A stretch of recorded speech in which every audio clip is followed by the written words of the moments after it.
ஆட்சியிலுமே ஒரு அமைச்சர் 3 ஹவர் நின்று மக்களுடைய குறையை தீர்த்தாருன்னா அது தாவேகாவில் இருக்கக்கூடிய ராஜ்மோகன் சார் தான். நேற்று ராஜ்மோகன் சாரை பார்க்கறதுக்காக நான் தலைமைச் செயலகம் போயிருந்தேங்க. அங்கே 1:30 மணிக்கு 1:20க்கு நான் போனேன். சார் 1:30க்கு வந்தார். 1:30க்கு வந்த உடனேயே போய் அப்பாயின்மெண்ட்டுக்கு போட்டாச்சு ஸ்கேனு.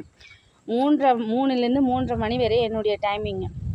1:45 வரையும் கூட்டம் கம்மியாக இருந்ததுங்க. அப்பாயின்மெண்ட் வாங்கினவங்களாம் எங்கே இருந்தாங்கன்னே தெரியாதுங்க. கட கட கட கட கட கடன்னு எல்லாம் வந்துட்டாங்க. 7 போலீஸ் இருக்காங்க, கண்ட்ரோல் பண்ண முடியல. அட்டெண்டர் சார் கொஞ்சம் இருங்கன்னு கத்திக்கிட்டே இருக்காரு. யாருமே கண்ட்ரோல் ஆகலை. இருந்தாலும் சார் 4:40 வரைக்குமே பார்த்துக்கிட்டே இருக்காங்க. கடைசியாக நான் ஒரே ஆளாக போனதுனால நம்ம கடைசியாக போய்க்கலாம் அப்படின்ட்டு நான் பொறுமையாக உட்காந்துட்டு பார்த்துட்டு இருந்தேன் என்னென்ன நடக்குது அப்படின்ட்டு. சாமானிய ஒரு அமைச்சரை எந்த கட்டுப்பாடும் இல்லாமல் பார்க்க முடியும்னு நான் நேற்று தாங்க பார்த்தேன். அது மட்டும் இல்லைங்க, 3 மணி நேரம் 1:30லேருந்து 4:40 வரைக்குமே ராஜ்மோகன் சார் நின்னபடியே மக்கள்கிட்ட குறைகளை கேட்டிருந்தார், விண்ணப்பங்களை வாங்கிக்கிட்டாரு.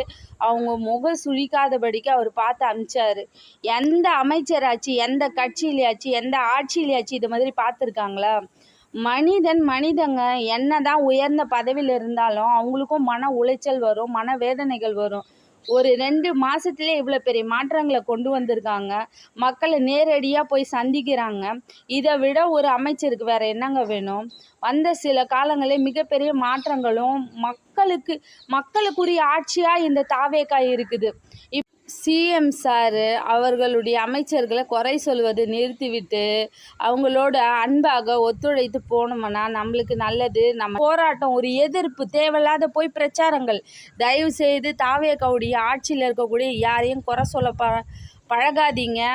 எப்பொழுதுமே அன்பாகவும் அனுசரித்து போகும்போது அந்த இடம் இன்னும் அழகாகும். அப்படிப்பட்ட மோசமான ஆட்சியாளர்கள் கிடையாது, அமைச்சர்கள் கிடையாது. நீங்கள் தலைமைச் செயலகம் போகிற ஒவ்வொரு மக்களையும் நீங்கள் கேட்டு பாருங்கள். எல்லா அமைச்சர்களையும் மக்கள் சந்திக்க முடியுது. அவங்களுடைய குறைகளை அவங்க கேட்குறாங்க. மக்களும் நிறைவாக அவங்களுடைய விண்ணப்பங்களை கொடுத்துட்டு வராங்க. யாரை வேணாலும் கேளுங்க. எந்த அமைச்சரையும் பார்க்க முடியலன்னு அவங்க நிராகரிக்கவே இல்லை. எல்லா அமைச்சர்களும் வராங்க. அப்படியே சாதாரணமாக நம்ம வீட்டில் தெருவில் போகிற மாதிரியே ஒவ்வொருத்தவங்களும் தலைமை செயலகத்தில் ஒவ்வொரு அமைச்சர்களும் போயின்னு இருக்காங்க. தயவுசெய்து தாவேகாவை பற்றி தவறாக பேசாதீங்க.